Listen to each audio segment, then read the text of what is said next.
नमस्कार। गो गोरखपुर रेडियो पर आप सुन रहे हैं आज 2 अगस्त 2025 का विशेष समाचार बुलेटिन। मैं हूं आपके साथ कुणाल। आइए देखते हैं आज की मुख्य सुर्खियां। प्रधानमंत्री ने गोरखपुर के 4 लाख से अधिक किसानों के खातों में 90 करोड़ रुपए से ज्यादा की राशि भेजी। बांसगांव सांसद ने योजना को बताया वरदान। दीनदयाल उपाध्याय गोरखपुर विश्वविद्यालय ने 20,000 से अधिक छात्रों के लिए विशेष बैक पेपर परीक्षा कराने की घोषणा की। 4 अगस्त से आवेदन शुरू।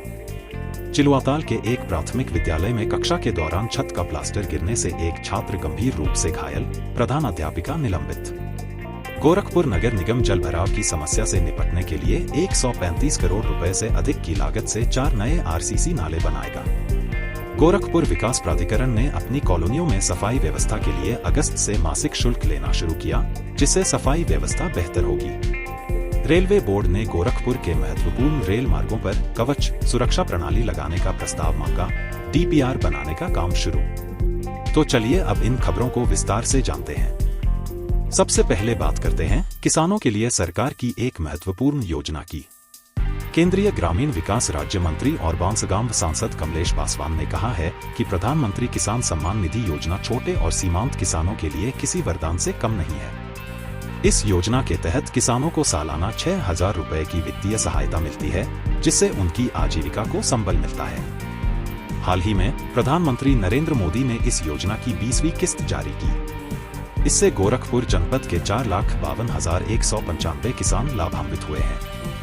उनके खाते में 2,000 रुपए की धनराशि स्थानांतरित हुई, जिससे कुल 90 करोड़ 43,90,000 रुपए की राशि गोरखपुर जनपद के लाभार्थियों के खाते में पहुंची है। यह राशि सीधे किसानों को कृषि गोष्ठी के सजीव प्रसारण के दौरान हस्तांतरित की गई। अब बात करते हैं शिक्षा क्षेत्र से जुड़ी एक बड़ी खबर की, जिससे हजारों छात्रों को राहत मिली है। दीनदयाल उपाध्याय गोरखपुर विश्वविद्यालय (DUU) ने उन छात्रों के लिए एक राहत भरा फैसला लिया है, जिनकी डिग्री सिर्फ 1 या 2 पेपर की वजह से अटकी हुई थी। विश्वविद्यालय ने घोषणा की है कि स्नातक अंतिम वर्ष के लगभग 20,000 छात्रों के लिए एक विशेष बैक पेपर परीक्षा आयोजित की जाएगी। इस विशेष परीक्षा के लिए छात्र 4 अगस्त से लेकर 10 अगस्त तक ऑनलाइन आवेदन कर सकेंगे। आवेदन के लिए उन्हें निर्धारित शुल्क ऑनलाइन जमा करना होगा। यह परीक्षा दीक्षांत समारोह के बाद विश्वविद्यालय कैंपस में ही होगी और विश्वविद्यालय ने योजना बनाई है कि अधिक से अधिक विषयों को कवर करने के लिए परीक्षा हर दिन 4 शिफ्ट में कराई जाएगी।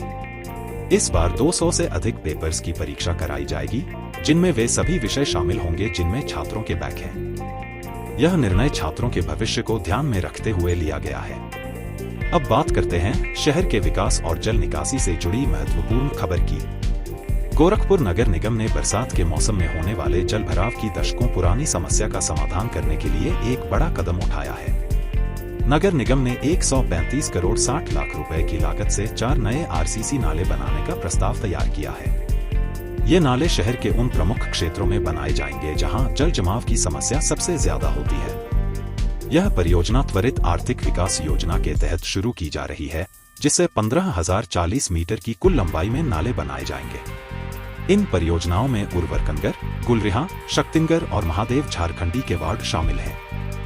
नगर आयुक्त गौरव सिंह सोगरवाल ने कहा है कि महानगर में बढ़ती बहुमंजिला इमारतों को देखते हुए भविष्य की जरूरतों के लिए इंफ्रास्ट्रक्चर को समृद्ध करना जरूरी है और ये नाले उसी दिशा में एक कदम है। यह प्रस्ताव जल्द ही जिलाधिकारी कार्यालय से शासन में स्वीकृति के लिए भेजा जाएगा। अब बात करते हैं GDA की कॉलोनियों में सफाई व्यवस्था से जुड़ी एक नई पहल की। गोरखपुर विकास प्राधिकरण (GDA) ने अपनी कॉलोनियों और व्यावसायिक परिसरों में सफाई व्यवस्था को बेहतर बनाए रखने के लिए एक नई व्यवस्था लागू की है। प्राधिकरण ने अगस्त महीने से मासिक सफाई शुल्क लेना शुरू कर दिया है। यह कदम लगातार बढ़ते वित्तीय बोझ और सफाई को लेकर मिल रही शिकायतों को ध्यान में रखते हुए उठाया गया है। GDA वर्तमान में सफाई व्यवस्था पर सालाना 4 करोड़ 11 लाख रुपए खर्च कर रहा है। GDA के प्रभारी मुख्य अभियंता किशन सिंह ने बताया कि इस व्यवस्था को लागू करने के लिए 4 सहायक अभियंताओं के नेतृत्व में 4 टीमें भी बनाई गई है। यह शुल्क निर्माण के क्षेत्रफल के आधार पर तय किया गया है। आवासीय भूखंडों पर 100 रुपए से लेकर 500 रुपए तक और व्यावसायिक प्रतिष्ठानों पर 200 रुपए से लेकर 2,000 रुपए तक का शुल्क लगाया गया है। जीडीए उपाध्यक्ष आनंद वर्धन ने कहा है कि इसका उद्देश्य बोझ डालना नहीं, बल्कि सभी की भागीदारी के साथ एक स्वच्छ और व्यवस्थित वातावरण प्रदान करना है।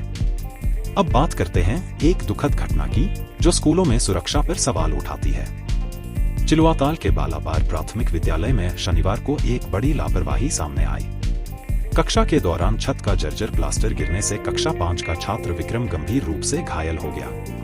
उसके सिर में चोट लगी और उसे तुरंत मेडिकल कॉलेज रेफर किया गया। इस घटना के बाद प्रधानाध्यापिका सुनीता अग्रहरी को निलंबित कर दिया गया है और बेसिक शिक्षा अधिकारी यानी बीएसए ने पूरे मामले की जांच का निर्देश दिया है। बीएसए रमणेंद्र कुमार सिंह ने बताया कि जर्जर भवन में पढ़ाई न कराने के बार निर्देश दिए गए थे, इसके बावजूद लापरवाही बरती गई। यह घटना बच्चों की सुरक्षा पर गंभीर सवाल खड़े करती है, क्योंकि विद्यालय के शिक्षकों ने गत 17 जून को भी छत गिरने की जानकारी वरिष्ठ अधिकारियों को दी थी। अब बात करते हैं रेलवे सुरक्षा से जुड़ी एक बेहद अहम खबर की। यात्रियों की सुरक्षा सुनिश्चित करने के लिए रेलवे बोर्ड ने गोरखपुर से गुजरने वाले प्रमुख रेल मार्गों की तीसरी और प्रस्तावित चौथी लाइनों पर कवच और स्वचालित सिग्नलिंग सिस्टम लगाने का प्रस्ताव मांगा है। पूर्वोत्तर रेलवे ने इस महत्वपूर्ण परियोजना के लिए विस्तृत परियोजना रिपोर्ट यानी डीपीआर बनाना शुरू कर दिया है। कवच प्रणाली लोको पायलटों को कोहरे या कम दृश्यता में भी सिग्नल की सभी जानकारी डिजिटल डैशबोर्ड पर उपलब्ध कराएगी। सबसे खास बात यह है कि यह प्रणाली ट्रेन के ब्रेक से जुड़ी होगी, जिससे किसी भी आपात स्थिति में ट्रेन स्वतः रुक जाएगी, जिससे दुर्घटनाओं को टाला जा सकेगा। इस परियोजना के लिए रेल मंत्रालय ने 1441 रूट किलोमीटर क्षेत्र में कवच लगाने के लिए 492 करोड़ 21 लाख रुपए की स्वीकृति दी है। इसमें गोरखपुर चुपराल खनऊ रूट की तीसरी और चौथी लाइनें शामिल हैं। इस मार्ग पर ऑप्टिकल फाइबर बिछाने और संचार टावर लगाने का काम तेजी से चल रहा है। पूर्वोत्तर रेलवे के सीपीआरओ पंकज कुमार सिंह ने बताया कि गोरखपुर कैंट छपरा ग्रामीण सेक्शन पर टावर लगाने के लिए टेंडर जारी कर दिया गया है। इसके अलावा गोरखपुर कैंट वाल्मीकिनगर रोड और भटनी वाराणसी जैसे अन्य मार्गों पर भी तीसरी लाइन का काम तेजी से चल रहा है, जिससे गोरखपुर से जुड़ी ट्रेनों के संचालन में सुधार होगा। तो ये थी गोरखपुर और आसपास से जुड़ी आज की प्रमुख खबरें। उम्मीद है कि यह बुलेटिन आपको पसंद आया होगा। हम कल फिर मिलेंगे कुछ नई और अहम खबरों के साथ। तब तक के लिए नमस्कार।